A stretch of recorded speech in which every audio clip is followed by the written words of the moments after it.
हाय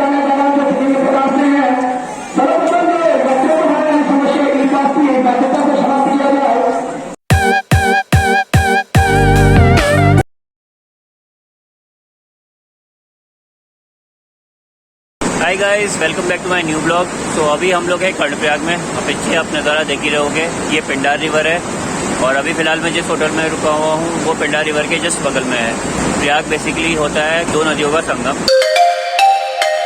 और अगर आपको होटल चाहिए जहाँ पर प्रयाग है, मीन्स कर्णप्रयाग जहाँ पर नदियों का संगम होता है, तो मिल जाएंगे आपको, जो प्रयाग का व्यू दिखाते हैं आपको ठीक खिड़की से। और ऐसे ही आपको यहाँ बहुत सारे होटल्स मिल जाएंगे जिनका रेट 500 से स्टार्ट होगा and then can go to higher as according the view. तो आप लोग पीछे का व्यू एंजॉय करिए और आगे अगर कुछ इन्फॉर्मेशन मिलती है तो मैं आपको ज़रूर दूंगा।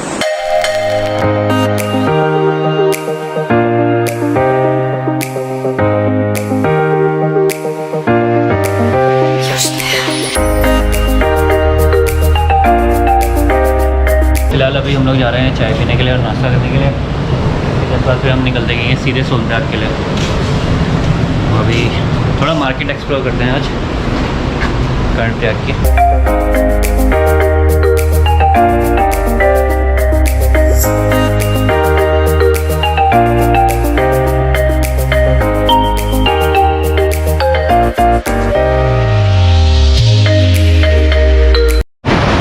तो गाइस, जो ये सामने देख रहे हैं आप, ये है अलकनंदा रिवर। और ये दो नदियाँ मिल रही हैं, वो वाली आ रही है पिंडार और ये है अलकनंदा। और ये संगम हो रहा है यहाँ पर। और यहाँ आप अगर एक मंदिर देख रहे होंगे तो ये वो मंदिर है जहाँ पर कर्ण ने तपस्या करी थी। उन्होंने यहाँ तपस्या करी तो इसी वजह से इस जगह का नाम कर्णप्रयाग रखा हुआ है। नाश्ता तो आ चुका है। सुबह के नाश्ते में है आलू का पराठा और छोले विद अचार। और ये हमारी थोड़ी सी शॉपिंग।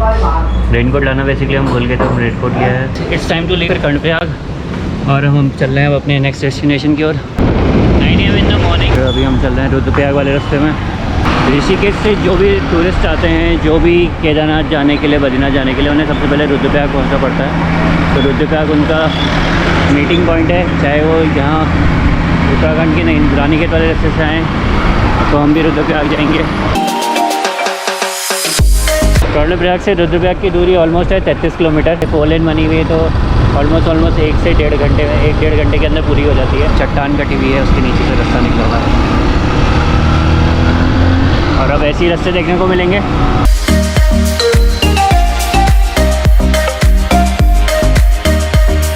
अभी हम जिस रास्ते में चल रहे हैं तो ये लैंडस्लाइड जोन और हर जगह आपको लैंडस्लाइड देखने को मिलेंगी। जैसे ये देखिए,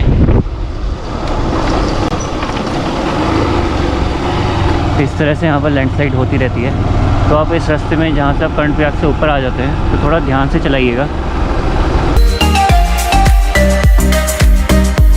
देख रहे होंगे इस पहाड़ में जाली लगी हुई है। अच्छा इनिशिएटिव कि थोड़ा बहुत गिरने से रुक जाए, कोई पेड़ वेड़ गिरने से रुक जाए।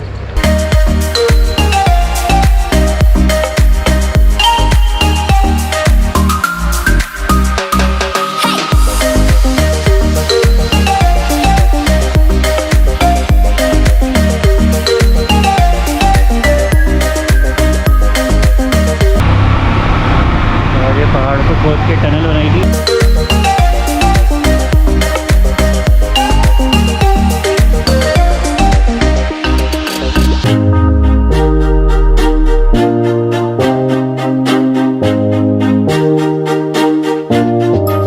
तो गाइस, बेसिकली ये है संगम।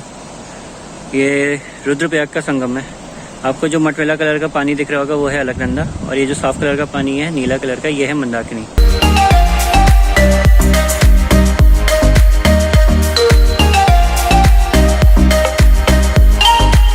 अभी हम रुद्रप्रयाग से आगे निकल रहे हैं।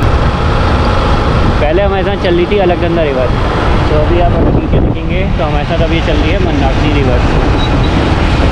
आप देखिए पानी कितना साफ़ है और अलकनंदा का पानी हल्का सा मटमैला कलर का है।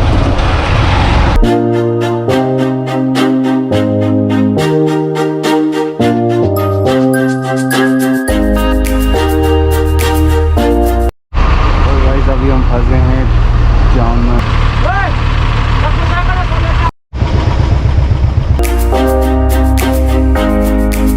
गाइस ये है गुप्तकाशी का चेक पॉइंट। यहाँ आपका दूसरी बार ई पास चेक होगा अगर आप ऋषिकेश वाले रास्ते से आ रहे हैं, और अगर आप मेनली रामनगर वाले रास्ते से आ रहे हैं तो आपका ई पास पहली बार यहाँ पर चेक होगा। उत्तराखंड के गढ़वाल मंडल के रुद्रप्रयाग जिले में बसा हुआ गुप्तकाशी केदार घाटी में मंदाकिनी नदी के तट पर बसा हुआ है। गुप्तकाशी केदारनाथ यात्रा का एक मुख्य पड़ाव भी है। गुप्तकाशी के बारे में पौराणिक मान्यता ये है कि महाभारत के युद्ध समाप्त होने के बाद भगवान शिव पांडवों से रुष्ट हो चुके थे। इसका कारण पांडवों द्वारा सगे भाइयों की हत्या किया जाना था। पांडव इस पाप से मुक्त होना चाहते थे, इसलिए वो भगवान शिव की तलाश में निकल पड़े। भगवान शिव पांडवों से नहीं मिलना चाहते थे, इसलिए वो गुप्तकाशी में गुप्त रूप धारण करके यहाँ वास करने लगे। इस वजह से इस जगह को गुप्तकाशी कहा जाता है। और अभी हम लोग जा रहे हैं यहाँ से पीछे विश्वनाथ मंदिर पे। गाइस ये है विश्वनाथ टेम्पल का रास्ता। एक अन्य पौराणिक मान्यता ये भी है कि भगवान शिव ने पार्वती को विवाह के लिए निवेदन गुप्तकाशी में ही किया था। गाइस अभी हम लोग हैं काशी विश्वनाथ टेम्पल पे। गुप्तकाशी प्रमुख 3 काशियों में से एक है।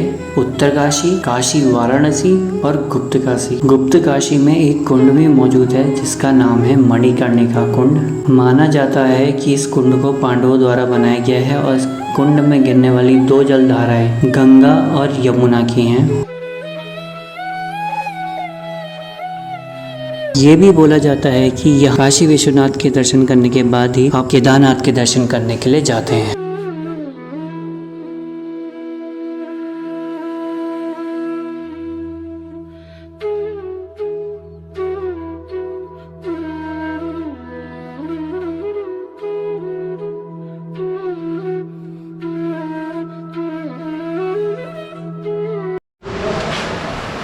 ये योगेश भैया हैं, काफ़ी हेल्प कर रहे हैं हमारी।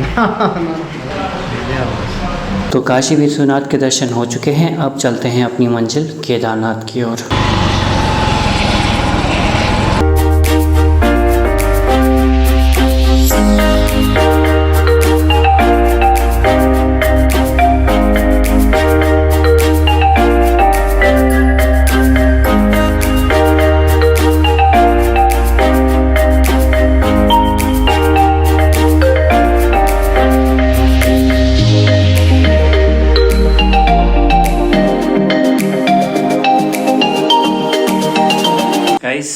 तो फाइनली हम लोग सोनप्रयाग में हैं, रूम ले लिया है और थैंक यू टू योगेश भैया जिनकी वजह से हमें रूम मिला यहाँ पर। सोनप्रयाग में पहुंचते ही एक अलग सा माहौल दिखा। यहाँ पर बिना ई पास वाले धरने पे बैठे हुए थे क्योंकि उन्हें भी केदारनाथ के दर्शन करने थे।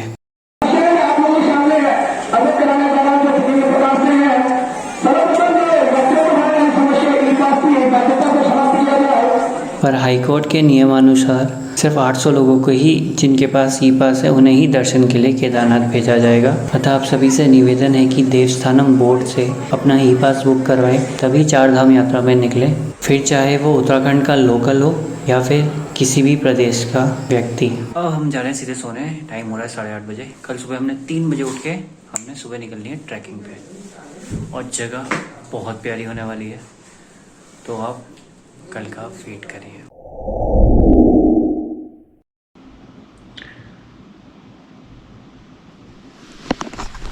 गाइस सुबह के बज रहे हैं 3 और वी आर ऑल सेट। सामान हमारा तैयार हो चुका है। ये बंदा भी आधी नींद में है। Good morning. सो चल रहे हैं हम नीचे चेक पॉइंट पे, वहाँ अपना ई पास चेक करवाते हैं, उसके बाद फिर चलते हैं सीधे ट्रैक पे। कहाँ जा रहे हैं शायद इसका अंदाज़ा आपको हो तो गया होगा जगह के नाम से, बट नहीं हुआ है तो आगे में लिए आपको पता चल ही जाएगा।